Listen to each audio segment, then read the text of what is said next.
అరే పంక party leader మాజీ మంత్రి బొత్స సత్యనారాయణ సార్కు జర్రంతల పెద్ద గండం తప్పినట్టు అయిపోయాయి కదా.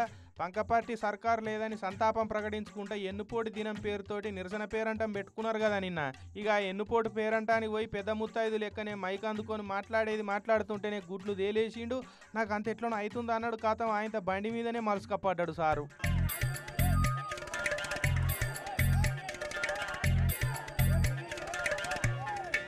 అయ్యయ్యో సారు ఏమాయా అని ఎంబడున్నోళ్ళు గావరైపోయి చెప్పన దవాఖానకి వేసుకొని పోయిరట. ఇక ఆడికి పోయినాక జర ఏసీ రూమ్లో కూసోబెట్టి బీపీ గీపీ చెకింగులు చేసి సూది గోళీలు ఇచ్చినాక గప్పుడు మంచిగా అయిండు సారు. ఇక ఎండలో వడదెబ్బ తాకినట్టు అయిందట. లో బీపీ తోటి చక్కెర వచ్చి కింద పడ్డాడట. అంతేగాని పెద్ద డేంజర్ ఏం కాలేదని నా గురించి ఎవ్వరు పరిశాన్ కాకూరు అనుకుంటా సత్యనారాయణ సార్ సోషల్ మీడియాలో పోస్ట్ పెట్టిండు. ఇక దవాఖానలో డాక్టర్లు ఉండి మీకేంది సార్ బందవస్తున్నారు ఇక ఓర్రి అని చెప్పే వరకు సామాన్లు చదువుకొని ఇంటికి పోయిండు సారు. ప్రోగ్రాంలు ఏమున్నా జర సలబూట పెట్టుకోరి సారు, ఎండలో తిరగకూరి, ఆరోగ్యం జాగ్రత్త అని ఇక సార్ను మందలియ పోయిన వాళ్ళంతా జాగ్రత్తలు చెప్తుర్రట ఇప్పుడు.